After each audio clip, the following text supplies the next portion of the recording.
नमस्कार, मैं हूं प्रियला शर्मा और आप देख रहे हैं गौरव रक्षक पुलिस ब्यूरोक्रेट्स न्यूज। प्रदेश में चल रहे सियासी संकट के बीच भाजपा में भी बयानबाजी का दौर थमने का नाम नहीं ले रहा है। प्रदेश के नेता प्रतिपक्ष गुलाबचंद कटारिया ने भी भीलवाड़ा में अपने सियासी बयान के माध्यम से पूर्व मुख्यमंत्री वसुंधरा राजे व उनके चहेतों को इशारों इशारों में कटघरे में खड़ा कर दिया। पूर्व मुख्यमंत्री कटारिया यहीं नहीं रुके और उन्होंने कहा कि भाजपा लाखों कार्यकर्ताओं के खून पसीने से खड़ी हुई पार्टी है, यहाँ पर व्यक्ति का कोई महत्व नहीं है। प्रहलाद गुंजल के सवाल पर कटारिया ने कहा कि वो अपनी वफादारी साबित कर रहे हैं और जब मौका मिले तो उनका भी ध्यान रखना। कटारिया एक दिन के प्रवास पर भीलवाड़ा आए थे। उन्होंने भाजपा कार्यालय में पौधारोपण करके कार्यकर्ताओं को संबोधित किया। नेता प्रतिपक्ष गुलाबचंद कटारिया ने से जब ये पूछा गया कि राजस्थान भाजपा में भी व्यक्ति को आधार मान रहे हैं जैसे पूर्व मुख्यमंत्री वसुंधरा राजे, उसके जवाब में कटारिया बोले कि मैं सोचता हूँ कल्याण सिंह से ज़्यादा अयोध्या में ढांचा गिराने के समय हिंदुस्तान में कोई प्रभावी नेता नहीं था, मगर जब उनको भी अहंकार आ गया तो वो भी धरती में गए और फिर लौटकर आना पड़ा।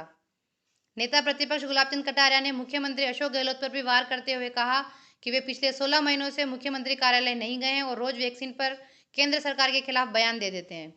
राहुल गांधी द्वारा राफेल जांच के मामले में कटारिया ने कहा कि कांग्रेस की दुर्गति का कारण है।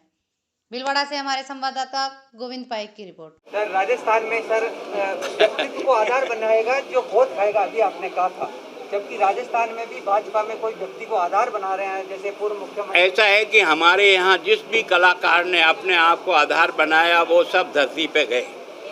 मैं सोचता हूँ कल्याण सिंह जी से ज़्यादा कोई प्रभावी नहीं था उस समय। जिस प्रकार अयोध्या के आंदोलन में 92 के अंदर जिस प्रकार का ढांचा गिरने के बाद जो वो हिंदुस्तान का एकमात्र व्यक्ति बन गया, लेकिन उसका भी जब अहंकार आया ना तो एक कोने में गए, वापस लौट के आना पड़ा। हमारे यहाँ अहंकार नहीं चलता।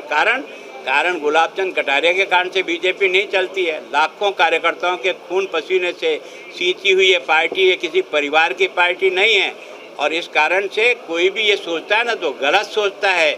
मैं गुलाबचंद कटारिया आज आपके माइक पे कह जा रहा हूँ, अगर मैं अपनी पार्टी छोड़कर उदयपुर चुनाव लड़ूँ ना तो जमानत नहीं बचा पाऊंगा। ये आपको रिजल्ट दिखेगा। सर, वसुंधरा समर्थक कर रहे हैं बार बार उनको मुख्यमंत्री। ऐसा है कि कुछ लोगों की रहता है कि हम आपके पक्ष से, जब कभी कुछ टुकड़ा वकड़ा पिंडे बांटने का मौका आएगा तो हमको ही मिल जाएगा, इसके कर रहे हैं। पार्टी ने जिस लोगों ने सींचा है ना उसको समझने का प्रयास करो यार। ये तुम पार्टी को जानते भी नहीं अभी तक बीजेपी क्या होती है। क्या है कि ये दुर्भाग्य है कि अशोक गहलोत जी लगभग 16 महीने से क्वारंटाइन है, जो अपने ऑफिस जाने की भी हिम्मत नहीं जुटा पाए हों। वो केंद्र सरकार के वैक्सीनेशन के ऊपर रोज़ सवेरे उठ कर के एक बम्बार्डमेंट फेंकते हैं। मैं सोचता हूँ कि उनको ये पूछना चाहिए कि 54 वर्षों तक तुमने दिल्ली में राज किया, तुम्हारी और तुम्हारी पार्टी की सरकार ने एक वैक्सीन बनाने का भी कभी प्रयास किया? दुनिया ने वैक्सीन बनाई, वो तुमने भारत लाने में 20-20 साल गुजारे। ये देश का प्रधानमंत्री जिसने अपने साइंटिस्टों को और उन कंपनियों को उत्साहित किया, लगातार उनके साथ बातचीत की और उसके कारण से हिंदुस्तान दुनिया में अपनी स्वयं की 2 वैक्सीन बनाने में आज सफल हुआ ना, उसका धन्यवाद देना तो कहीं गया। और रोज़ सवेरे उठ कर के कहते वैक्सीन वैक्सीन। भैया ये जो उनका माल है वो तुम्हारे को रोज़ आ रहा है, तुम बांट रहे हो और ये कह रहे हो कि हम तो राजस्थान हिंदुस्तान में फर्स्ट हैं, तो तुम्हारी है क्या है वैक्सीन?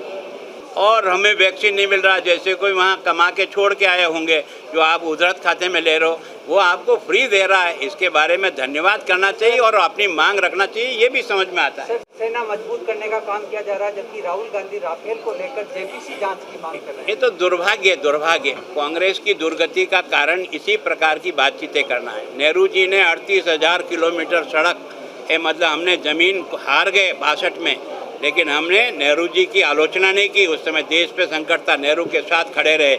और ये आज हमारी हिंदुस्तान की सोना चीन को भी भजेड़ रही है और पाकिस्तान को भी भजेड़ रहा है। इसका देश का प्रधानमंत्री तैयारी करता है ना, उसके बारे में पूछते हैं वहाँ क्या हुआ, वहाँ क्या, तू जाके देखा ना क्या हुआ।